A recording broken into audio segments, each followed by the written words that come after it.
Pega a Bíblia, por favor. Quero louvar a Deus pela vida de cada um de vocês que aqui estão, você de outra igreja, você visitantes, você membro, obreiros, que estão aqui no altar e aí na nave da igreja. Quero louvar a Deus também e saudá-los, os ouvintes de casa, Rádio Difusora, AM de Campos 850, que a bênção de Deus esteja sobre vocês. Lembrando vocês que temos culto todos os dias, 9 e 19, todos os dias, campanhas que têm marcado nossos corações, vidas sendo transformadas pelo poder e pela palavra de Deus, que sai desse altar. Então venha para cá adorar a Deus. Rua Doutor Miguel Herédia, número 70, bairro da Lapa, Campo dos Goitacazes. Você da live, que Deus te abençoe. Você que está compartilhando, você que vai compartilhar, você que está assistindo, que Deus te abençoe. 1 Coríntios, capítulo de número 5, por favor. 1 Coríntios, o capítulo é o capítulo 5. Nós estamos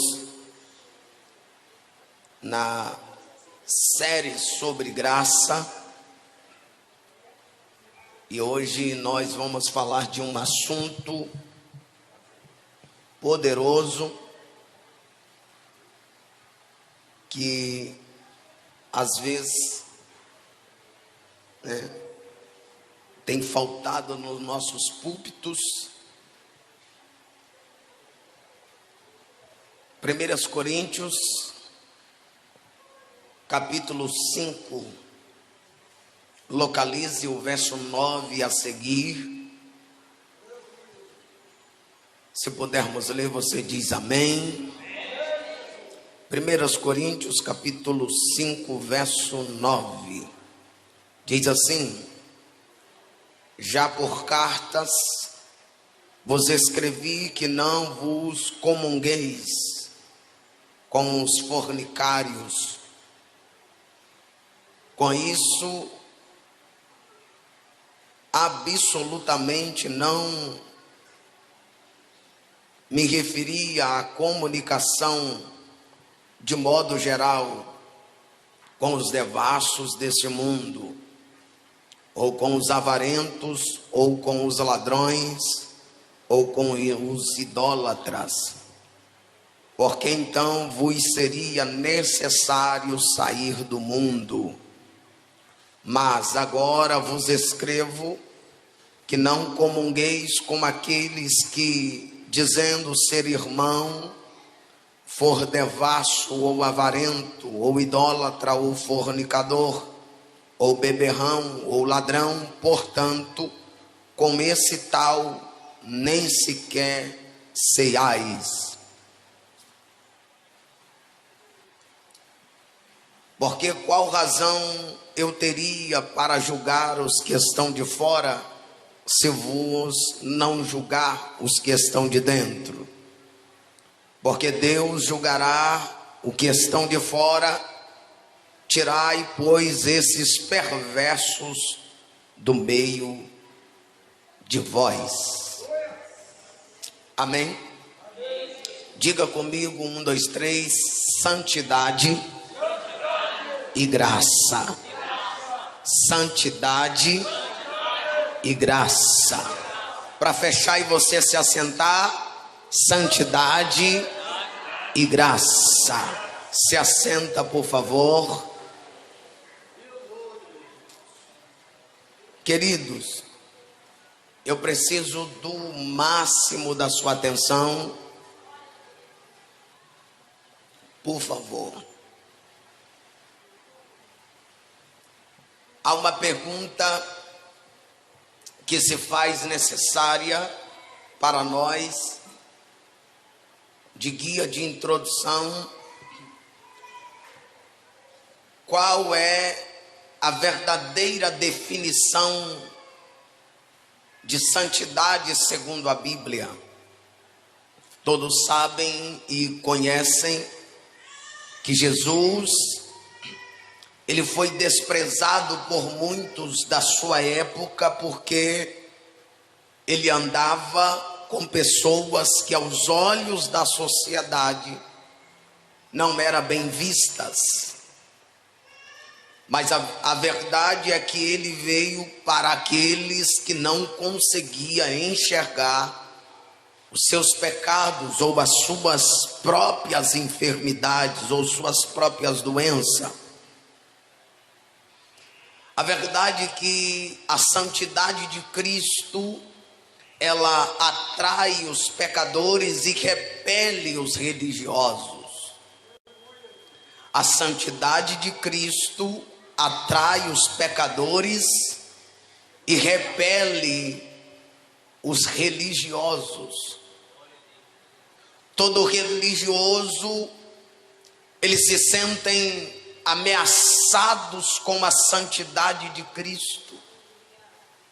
Os pecadores são atraídos pela santidade de Cristo, mas os religiosos, eles se sentem ameaçados com a santidade de Cristo. É por isso que ser santo como ele é santo. O apóstolo Pedro disse: sede vós santo como aquele que vos chamou é santo. A santidade não é um mérito que nós temos. Quando dizemos que somos santos, não é que nós somos melhores do que os ímpios. A santidade, ela vai repelir os religiosos. Todo religioso, quando chega perto de alguém que é santo, eles se sentem rebaixados. Todo religioso, ele acha que é melhor do que todo mundo.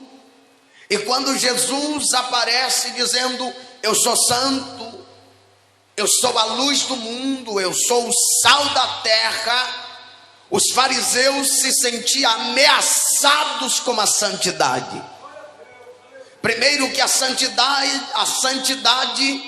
ela afasta, ou ela leva a pessoa que vive em santidade, ela afasta o pecado de mim, porque a santidade é de Deus. Quando Isaías aparece ver Deus sentado no trono, Isaías, ele sendo pecador, ele disse: ai de mim que vou perecendo, porque ele viu a santidade de Deus. E quem vê a santidade de Deus, eles se sentem como Isaías, porque Isaías apontava o pecado das pessoas. Só que agora, quando Isaías contempla a santidade de Deus, Isaías começa a dizer que ele era pecador. Mas a verdade é que é preciso ser santo como ele é santo. Por meio da vida de Jesus na terra, é possível viver em santidade.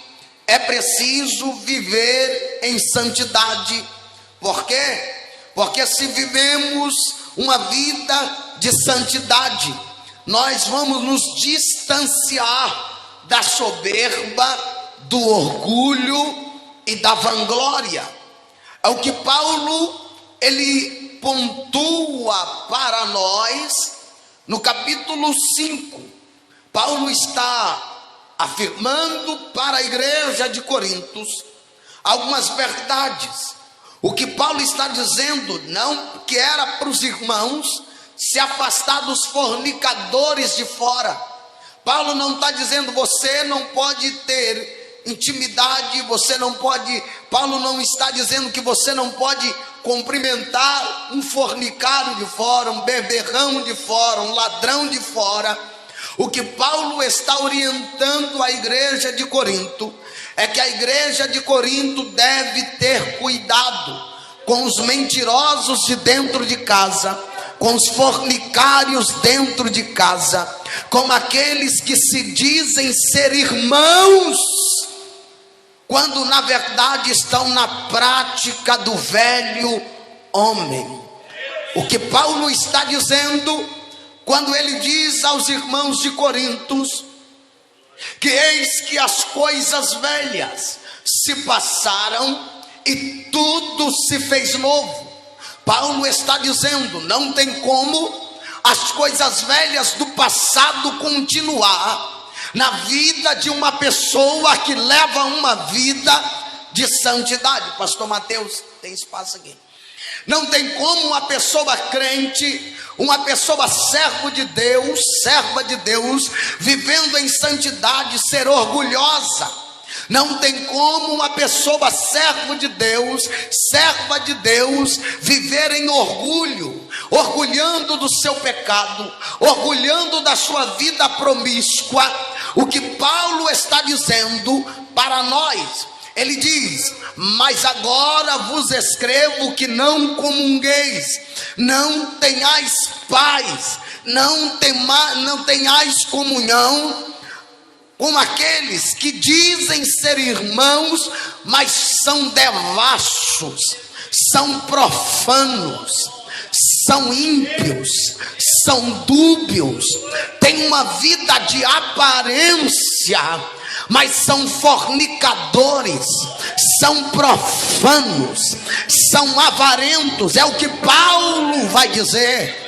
Não tem como João vai escrever, que aqueles que dizem que conhecem a Deus e conseguem aborrecer o seu irmão, ele não tem Deus, ele não conhece a Deus.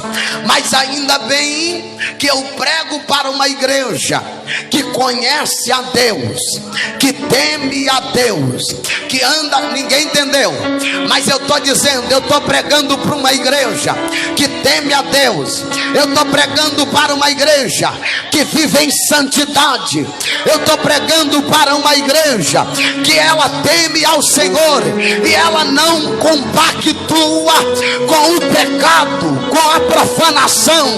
Eu estou pregando para uma igreja que ela está como Cristo, ela vive em santidade, e a igreja que vive em santidade atrai os pecadores a ela, atrai os pecadores a ela, atrai os pecadores a ela. Quem pode levantar a mão lá em cima e dar um grito de glória para ele?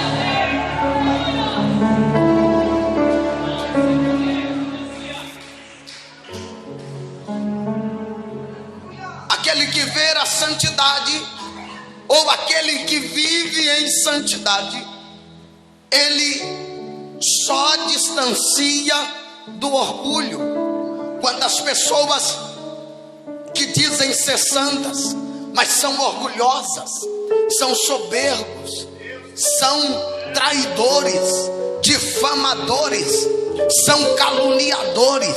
O que Paulo está dizendo: afasta destes, não tenha comunhão com essa raça, afasta desses malignos, afasta. É o que Paulo está dizendo. Quem vive em santidade, aqueles que te dá a paz do Senhor, mas vivem em adultério, afasta dele.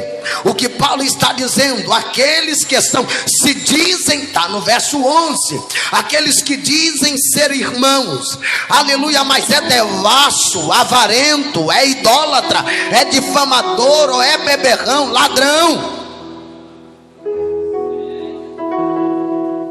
não dá para ter comunhão com eles. Verso 12, o apóstolo diz: porque qual razão eu teria para julgar os que estão de fora? Paulo não está dizendo, não, você não deve julgar quem rouba lá fora, você não deve julgar quem prostitui lá fora. Paulo dizendo, que razão eu tenho para julgar a prostituta, para julgar o ladrão de fora? Paulo está dizendo, eu posso julgar o ladrão que está dizendo é crente, está roubando. Paulo está dizendo, eu posso julgar quem é fornicário e está dizendo ser crente. Tem que haver julgamento, tem, pastor, mas a palavra diz que não julgueis para ser, não pode julgar o lado de fora, mas aqui dentro pode julgar.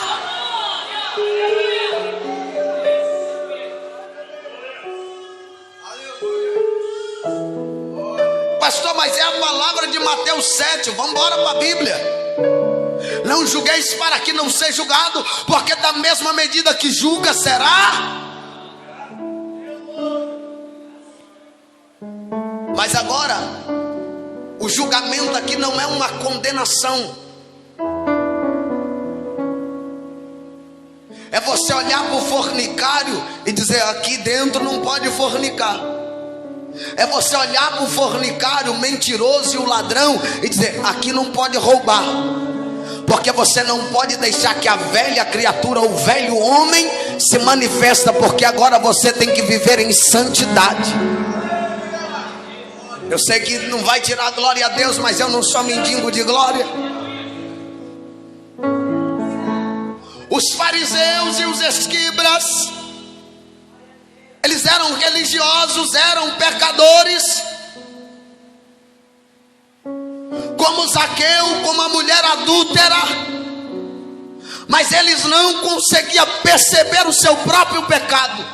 Zaqueu percebe o seu pecado, a mulher adúltera percebe o seu pecado, mas os fariseus e escribas batiam no peito, nós somos santos, e Jesus disse, você também é igual a eles. Isso aqui é julgamento. Jesus olhou e igualou, olha, você não é melhor do que a prostituta, a mulher adúltera. Você não é melhor do que Zaqueu, que é o ladrão que vocês diz.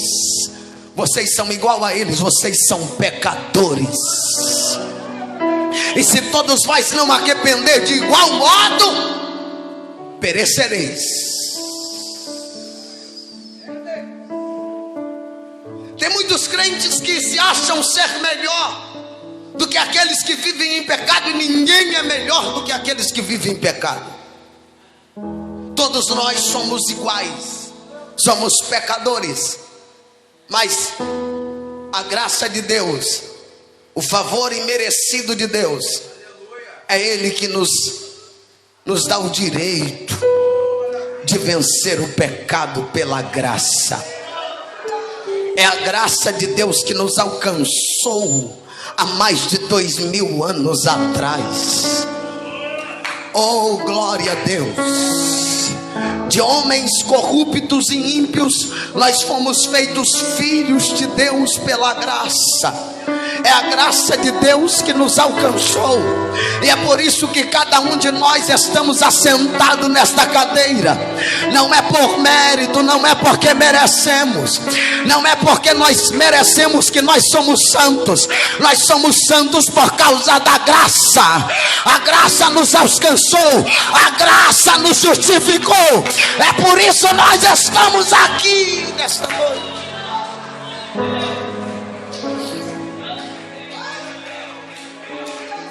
Eles não conseguiam ver o seu próprio pecado, a soberba os cegava e os afastava do propósito de Deus ou do próprio Deus. A soberba afasta o homem do próprio Deus. A soberba cegava os fariseus e os escribas. E de repente Jesus aparece dizendo: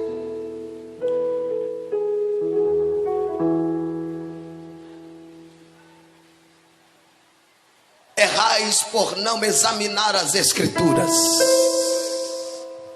e nem conhecer o poder de Deus.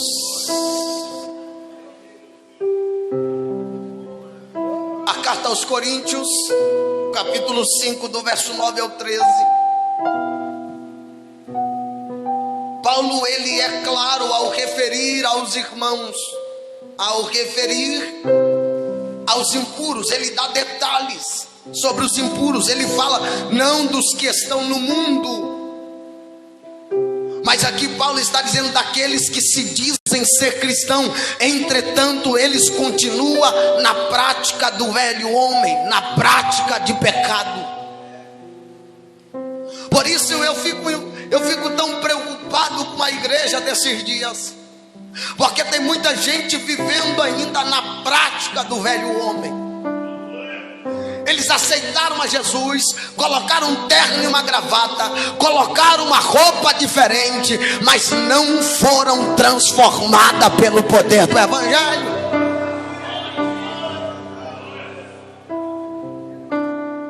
Eu fico preocupado, que evangelho é esse que nós aprendemos? Um evangelho barato, um evangelho falsificado, que não muda ninguém. Pastor, mas Jesus disse: vinde como está, mas ele não disse ficai como está.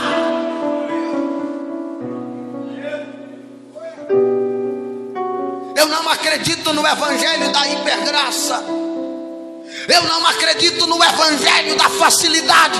Eu acredito no verdadeiro e puro evangelho, que o pecador entra por estas portas em pecado e sai transformado pelo poder da verdadeira palavra, do verdadeiro evangelho.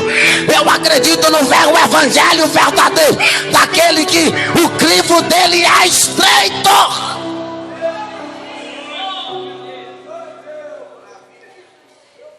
Não existe outro meio.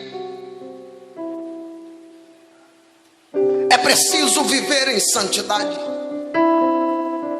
É preciso imitar a Cristo, deixar as velhas práticas e viver em arrependimento.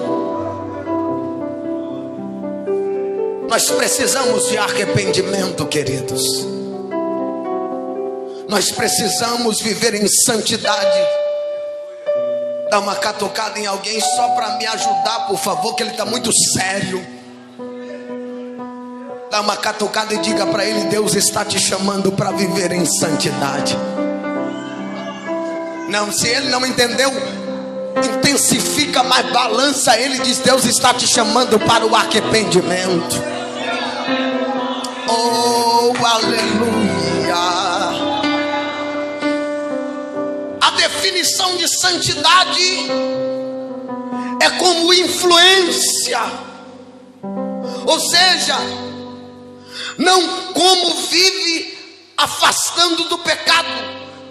A santidade é como influência, é eu olhar para o Mateus e dizer: o estilo de vida do Mateus me influencia. A santidade tem que te influenciar a se afastar do pecado. A vida com Deus tem que te influenciar a se afastar daqueles que vivem em pecado dentro da igreja, dizendo ser santo, mas é profano.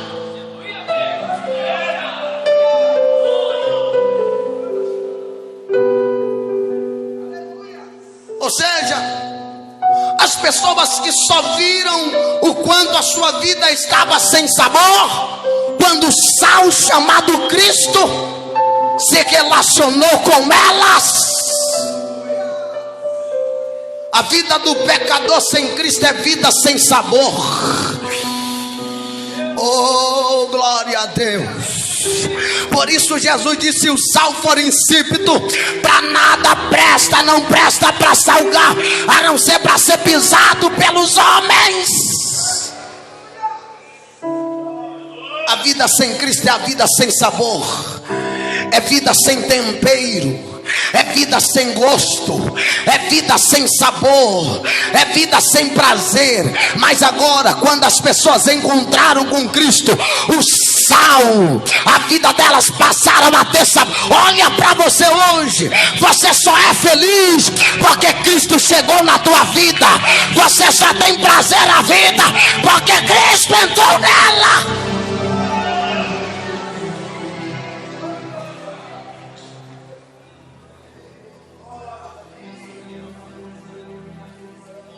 Elas só enxergaram os seus pecados quando a luz do mundo esteve entre elas, enquanto a luz não reflete, elas estavam vivendo em pecado, porque a luz fala de conhecimento, a luz fala de clareza. Você consegue achar alguma coisa no escuro? Mas se acende a luz, você tem facilidade, porque a luz traz o quê? O sentido de conhecimento.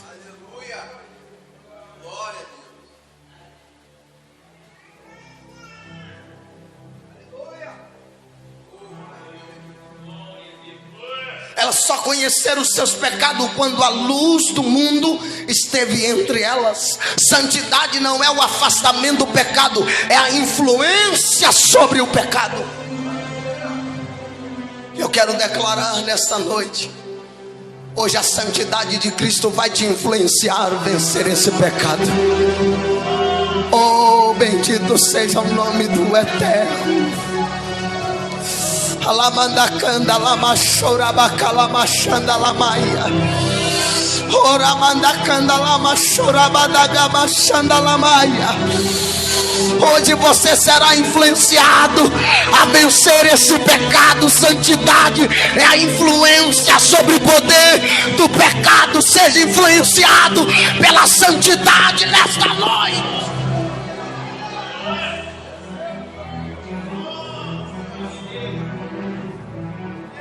O santo não é o influenciado, ele é o influenciador. Deus não é influenciado, ele influencia. O cristão, ele não é influenciado, o jovem não é influenciado pelos prazeres e pelos pecados que o mundo oferece. Ele influencia aqueles que estão à sua volta. O crente santo, ele não é influenciado, mas ele é influenciador. Todos olham para ele e dizem: eu tenho que seguir o exemplo daquele jovem, eu tenho que seguir o exemplo daquela mulher, eu tenho que seguir o exemplo daquele pastor, porque ele é santo, ele é santo, ele é santo, ele é santo.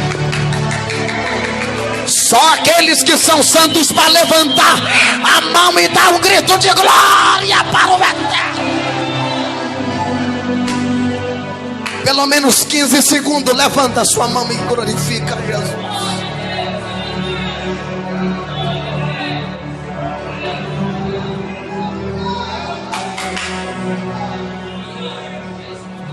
Não, você está calado, levante a mão e faz alguma coisa. Você é um influenciador, você não é influenciado. O pecado não vai influenciar a nossa geração. A nossa geração será uma geração que vai influenciar a sociedade. A sociedade será influenciada por uma igreja comprometida com a santidade de Deus.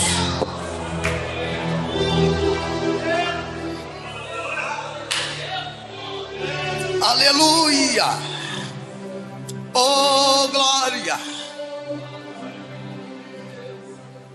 A influência é o ponto-chave da santidade. A influência é o ponto-chave da santidade. Agora, muitas vezes é preciso afastar-se de certas pessoas ao sentir a incapacidade de influenciá-las. Se você não é capaz de influenciar aquela pessoa que vive em pecado, você olhou e disse: eu não tenho capacidade de influenciar essa menina, eu não tenho capacidade de influenciar esse homem, eu não tenho capacidade de influenciar quem está ao meu lado, eu preciso me afastar. Está na hora de fazer um bloqueio se for preciso. Se essa pessoa está te influenciando a se afastar de Deus e da santidade de Deus, está na hora de deletar, está na hora de excluir, está na hora de deixar de lado, mas está na hora de ser influenciador. Oh, glória. Eu sei que ninguém dá glória nesta hora, Mas a verdade é, não dá para você ficar nesse ambiente aonde você está perdendo a graça, rapaz.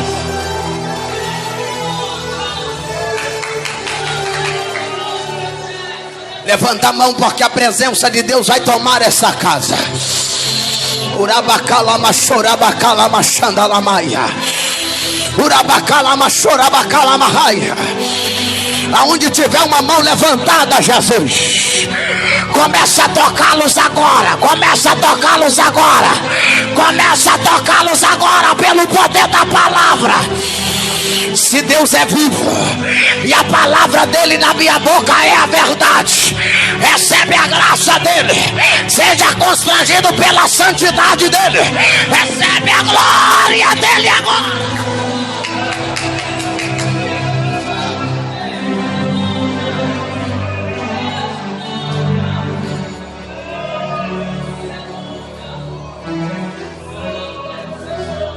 Quando não há maturidade o suficiente, a tendência de ser levado pelo pecado é maior.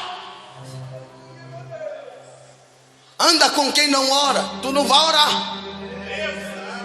Anda com quem pensa em prostituição, tu vai prostituir. Anda com quem bebe, vai beber. Se você não tem capacidade de mudar esta pessoa ou influenciar esta pessoa, é melhor cortar o vínculo de amizade com ela. Oh, aleluia. Orabacamai, chamadacamachai. Eu estou sentindo a presença dele na casa. Urabacalama, chorabacalama, xandalamaia. Uramandacanda, lamandura, ramandarai. Só quem tem a presença levanta a mão e vem no glória. Só quem tem a presença levanta a mão e vem no glória. Só quem é cheio da presença para levantar a mão e vir no glória.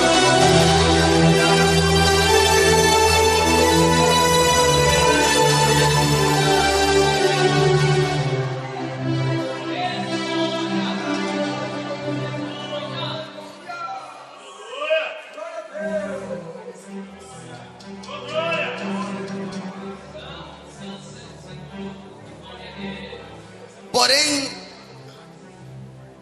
pastor Ailson, tem espaço aqui.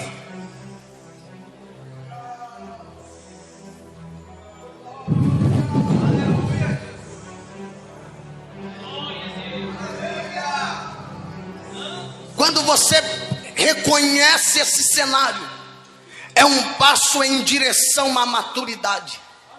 É melhor, é noite de recebermos a maturidade do Espírito. Você precisa reconhecer o ambiente que você está inserido. Se esse ambiente que você está não influencia você precisa influenciar esse ambiente. Mas agora, se esse ambiente está te influenciando, se esse trabalho está te influenciando, se essa amizade está te influenciando, se esse namoro está influenciando você se afastar de Deus, está na hora de abandonar esse namoro, está na hora de abandonar essa prática, está na hora de abandonar essa vida, porque você tem que levar uma vida de santidade. Tem que levar uma vida de santidade.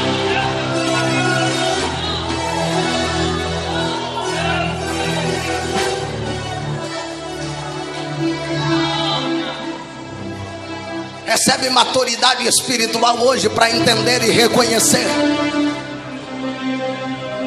Eu vou repetir: recebe maturidade espiritual para você reconhecer o ambiente que você está. Seja maduro na fé, seja maduro na fé, seja maduro na fé, rapaz.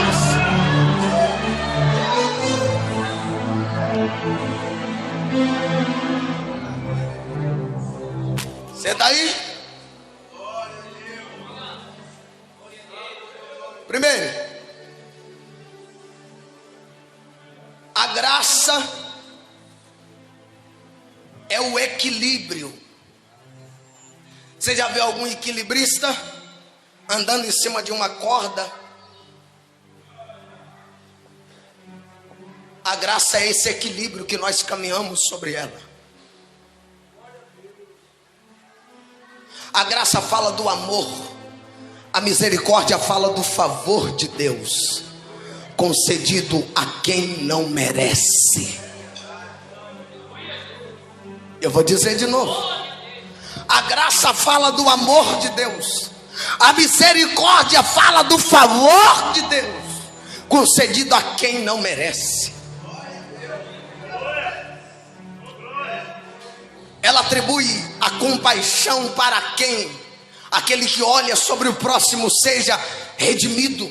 Pela graça, o foco da santidade não é apenas individual, mas é uma vida com a intelectualidade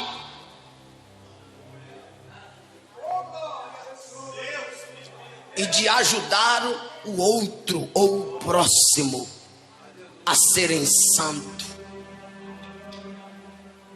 Se você não pode me ajudar a ser santo, não me atrapalhe.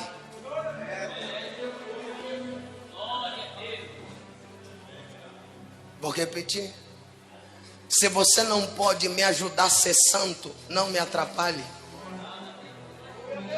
Aqui não.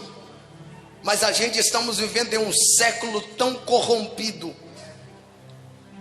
Em certos lugares que a gente vai, em certas igrejas que a gente vai,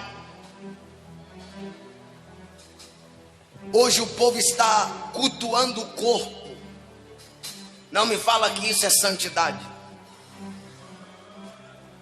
Paulo disse que as santas mulheres de Deus devem se vestir com modéstia. E tem lugar que só o sangue, se a porta do céu for igual a roupa de certos crentes, ninguém entra no céu. Eu vou repetir. Eu disse que aqui não. Eu louvo a Deus porque aqui ainda eu não vi. E se vê, eu repreendo. Bota a mão na cabeça e expulso. Mas tem lugares que a gente vai que só o sangue de Cristo para ter misericórdia. Se a porta do céu for apertada como é a roupa de certos crentes, ninguém entra no céu, pastor Ailson. Ninguém entra. Porque é tão apertada que define até a calcinha e o sutiã. Define até a roupa íntima que a pessoa usa. É só o sangue de Jesus que tem poder. E se ninguém falar, se eu não falar, ninguém tem coragem. Por isso eu me alegro que Deus me levantou para falar o que muitos não têm coragem de falar. Me taxa como louco, me taxa como quadrado, me taxa como ruim, mas a verdade, a igreja vai ter que ouvir a verdade.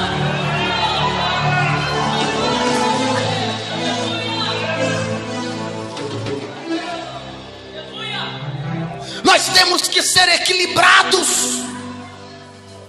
E depois alguns falam que o irmão é fraco. É lógico que é fraco mesmo, meu Deus.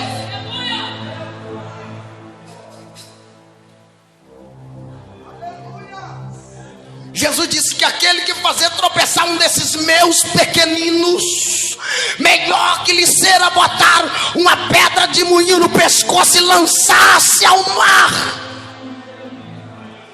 E aqui lá vai um conselho para quem está me ouvindo em casa, e para você que está na live, e para você que está aqui. Cuidado com a roupa que você veste. Cuidado para você não fazer tropeçar esse irmão. Cuidado para você não fazer tropeçar essa irmã. Porque oh meu Deus do céu, cuidado meus irmãos, porque muita gente será condenado por causa das vestes, por causa da prática do culto ao corpo.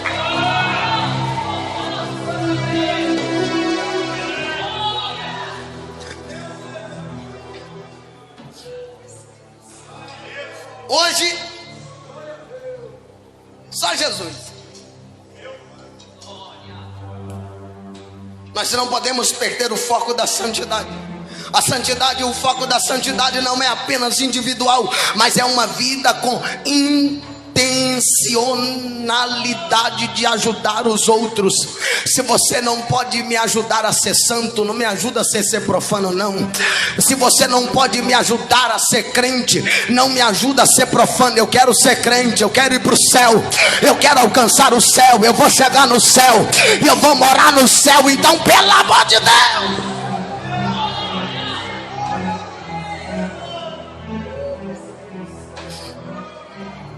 a santidade, ela precisa da graça. Eu vou repetir.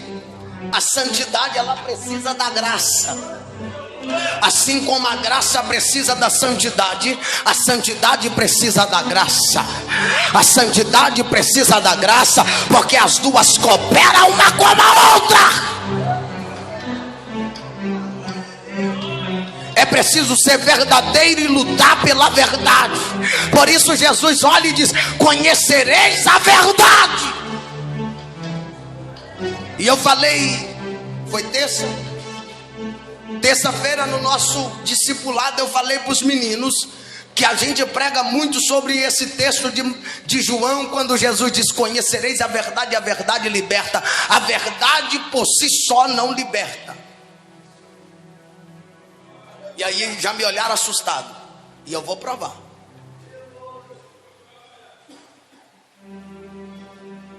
O conhecimento da verdade. Porque não adianta só saber a verdade. Tem que conhecer a verdade. E eu te provo.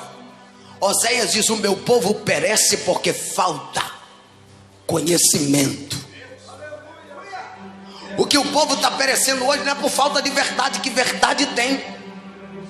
Eles conhecem a verdade, mas a verdade não teve o poder de libertar, porque faltou o poder do conhecimento da verdade.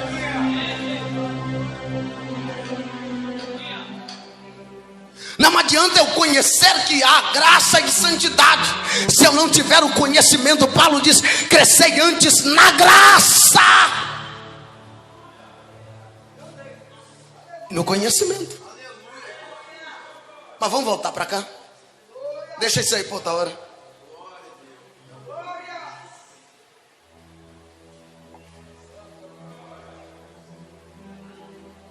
É preciso ser verdadeiro e lutar pela verdade.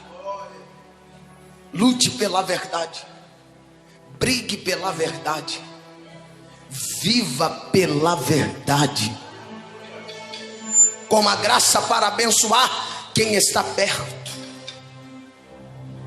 Abençoe quem está perto de você. Abençoe quem está perto de você. Aponta para a cruz que mostra como o pecado é terrível.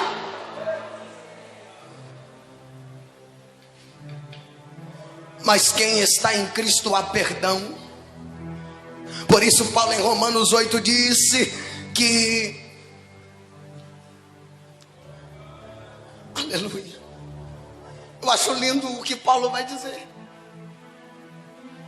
Aquele que está em Cristo, nenhuma condenação há para ele, porque eles já foram perdoados. Só os perdoados levantem a sua mão. Só quem tem certeza que você já foi perdoado. Só você que tem essa plena certeza. Olha para a cruz de Cristo, você já foi perdoado. Aleluia.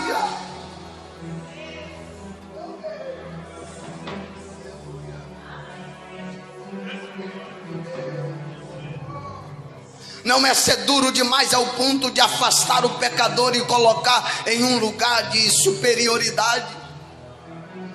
Eu não devo me afastar o pecador e dizer: não, eu estou em um lugar de superioridade porque eu já fui perdoado. É eu me colocar no lugar do pecador e dizer: um dia Jesus colocou no meu lugar.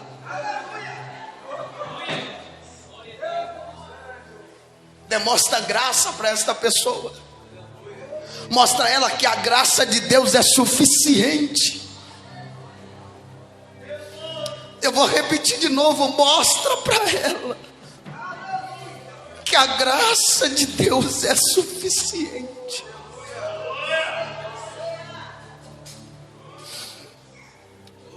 A graça de Deus é suficiente. Oh, aleluia.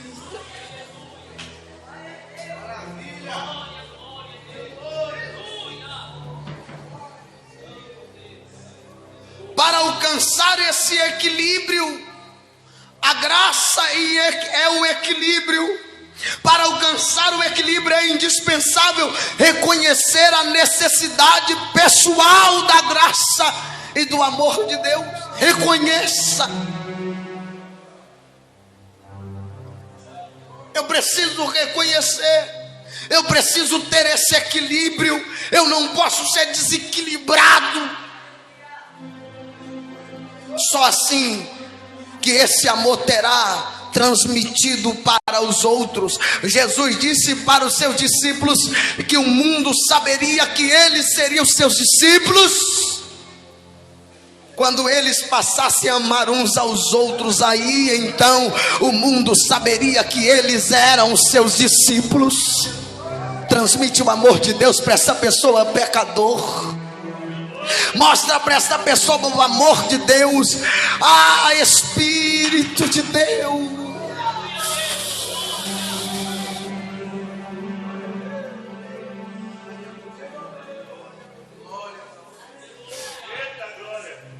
A verdade é dita em mansidão. Só assim esse amor será transmitido para o outro. A verdade dita em mansidão não se torna uma condenação.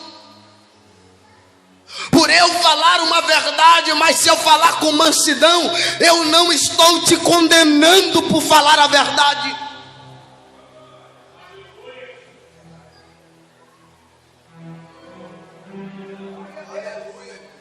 Tem muita gente que acha que a gente, por pregar a verdade, estamos sendo mais santos. Não.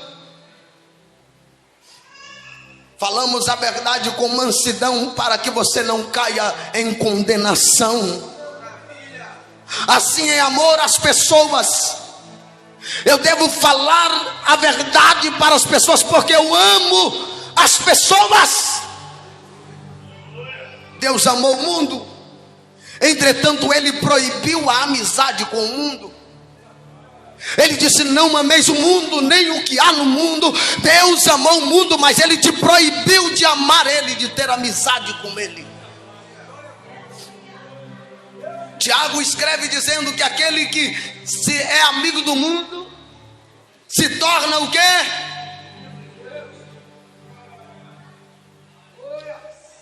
Diga comigo, 1, 2, 3. Deus amou o mundo, mas me proibiu de amá-lo.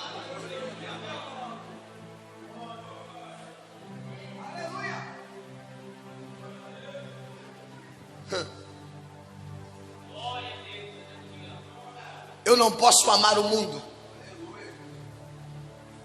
Não ameis o mundo, nem o que há no mundo. Mas agora Deus não me proibiu de amar as pessoas do mundo. Deus não me proibiu de amar o Mateus, não proibiu de amar o Ailson, o Zelino, o Eliseu, Zé Cláudio. Deus disse: vocês não podem amar o mundo, vocês não podem ter amizade com o mundo, mas você pode ter amizade uns com os outros. Ou seja, uma igreja que apenas corrige sem encorajar, ela forma desanimados. O que tem de crente desanimado? O que tem de igreja desanimada? Quem apenas anima sem corrigir produzirá iludidos. O que tem de crente iludidos dentro das igrejas não está escrito. Amassageia o ego.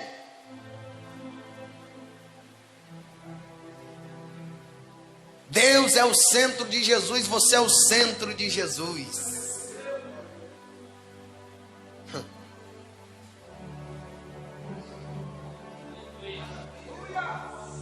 Você é queridinho de Deus, é queridinho. Não, Deus não tem ninguém preferido não, meu filho. Deus não tem filho predileto não.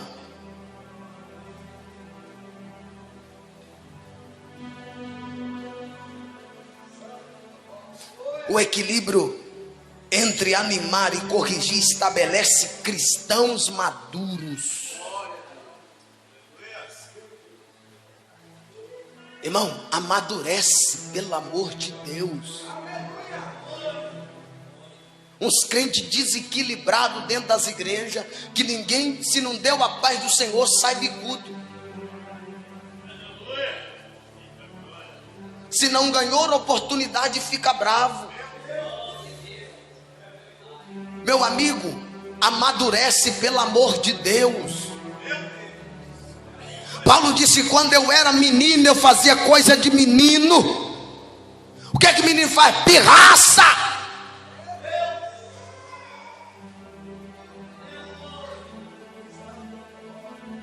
Mas eu deixei de ser menino, parei de fazer coisa de menino, agora eu sou adulto. Adulto faz coisa de adulto. Para de ser menino na fé, rapaz. Para de ser menina na fé. Está na hora de amadurecer espiritualmente. Está na hora de parar de ficar chateado na igreja porque alguém olhou atravessado, não te deu a paz.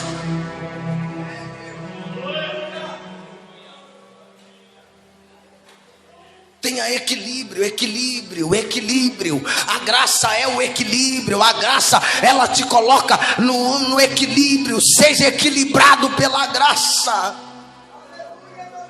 Último para a gente encerrar e orar. A responsabilidade versus passividade.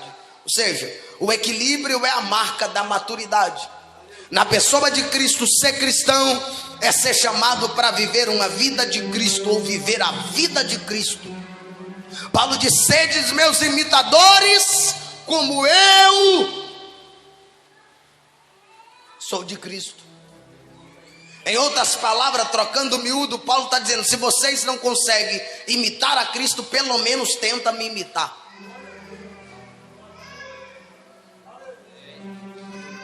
É difícil imitar a vida de Cristo? Quem quer viver uma vida como Cristo aí? Levanta a mão. Ninguém? Quem quer viver uma vida como Jesus viveu? Levanta a mão. Levanta a mão, irmão. Quem quer viver uma vida que Jesus... Mas deixa eu te fazer uma perguntinha. Você quer viver mesmo? Então se prepare, que você vai ser traído. Você vai receber uma coroa de espinho. Você vai receber 39 chibatadas. Você vai receber umas canadas na cabeça. Vai receber uma furada do lado. Um cravo no pé. Vai te chamar de demônio. Quer viver ainda? Agora diminuiu, né? Porque as pessoas falam, a gente até fala: eu quero viver o que Jesus viveu, fazer o que Jesus fez. Tá. Quer mesmo? Você olha para Paulo e fala: eu quero ser igual Paulo. Você quer cadeia? Você quer ser apedrejado 3 vezes? Você quer apanhar, ser amarrado no toco, ficar algemado e ir lá dizer: adorar a Deus? Eu quero ser como Davi. Quer? Você está disposto a matar o urso? Está disposto a matar o leão? Está disposto a quase perder a cabeça para ser igual a ele?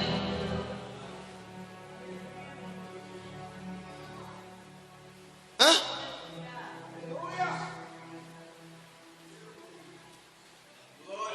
Quem não vive no equilíbrio não está vivendo a vida de Cristo. Dá uma olhada para essa pessoa e diz: é noite de ser equilibrado. É noite de se equilibrar. Está na hora de começar. Você não é palhaço para fazer malabarismo, mas está na hora de ser equilibrado. É igual no interior, que você vai atravessar de um lado para o outro uma pinguelinha, somente uma travezinha, que você vai passando assim, se bobear, cai dentro da água. Não sei quem já passou, mas quem não tem equilíbrio não passa lá. Tem muitos crentes desequilibrados, qualquer coisa para de vir na igreja. Não tem equilíbrio. Por qualquer fala, perdeu o equilíbrio. Mas é noite de você hoje ser equilibrado. O Espírito Santo vai te equilibrar aqui hoje, pela palavra da graça, rapaz. Existem aqueles que se firmam na graça, sem levar a santidade em conta. Uma vida passiva onde Deus faz tudo, não é necessário fazer nada. Não, pastor, estou vivendo o tempo da graça, Deus já fez tudo, eu não preciso fazer nada, é mesmo? Deus não vai orar por você, Deus não vai arrepender por você, Deus não vai jejumar por você, Deus não vai ser santo por você. Se você quiser viver uma vida equilibrada, você tem que fazer a sua parte. Jejumar, tem que orar, tem que abandonar o pecado, tem que fugir do pecado, tem que afastar do pecado.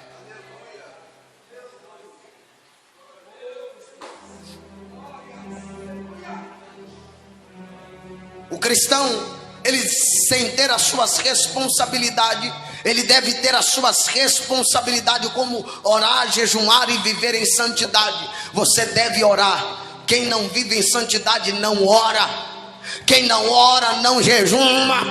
Quem não jejuma não lê a Bíblia. Quem não ora não vence a carne, vive em pecado.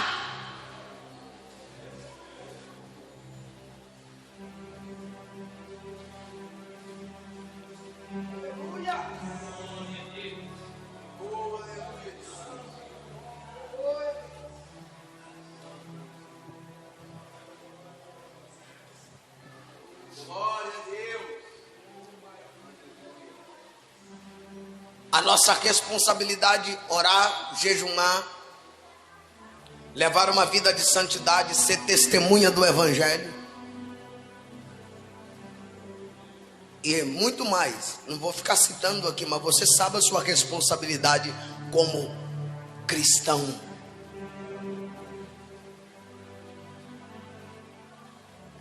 Você deve trabalhar no Evangelho. Sem a graça de Deus, querido, nada disso seria possível. Sem a graça, ninguém leva uma vida de santidade. Sem a graça, o crente torna-se incapaz. Mas com a graça de Deus, a graça de Deus em Jesus Cristo nos faz capaz de cumprir a nossa responsabilidade. Por isso Paulo ele diz que pela graça nós somos salvos. Isso não vem de vós, é um dom de Deus. Nós temos que compreender a graça, e compreendendo a graça traz a capacidade para a dependência de Deus. A graça te torna dependente exclusivamente de Deus. Quantos é dependentes de Deus aqui nessa noite? Quantos é dependente de Deus aqui nessa noite? Quarteto, prepara por favor.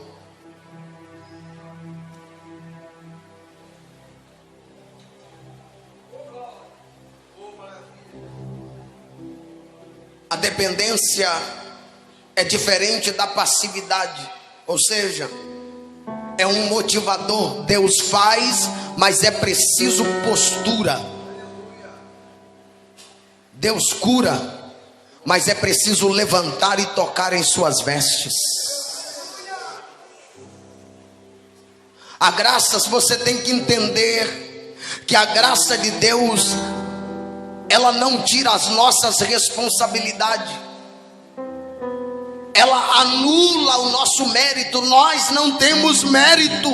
A palavra diz que tudo que o homem pode receber é pela graça. Mas ela também ensina que se nós quisermos colher, nós temos que semear, nós temos que plantar para colher. Para receber é preciso pedir. Para que a porta se abra, é necessário bater na porta. Oh, bendito é o nome do Senhor. Quando a dependência não se mistura com a ousadia no agir, ela se torna passividade.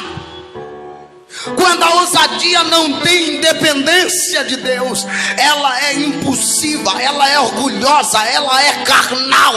Mas se a dependência e a ousadia estão juntas, nós temos a eficácia de toda a mensagem do Evangelho.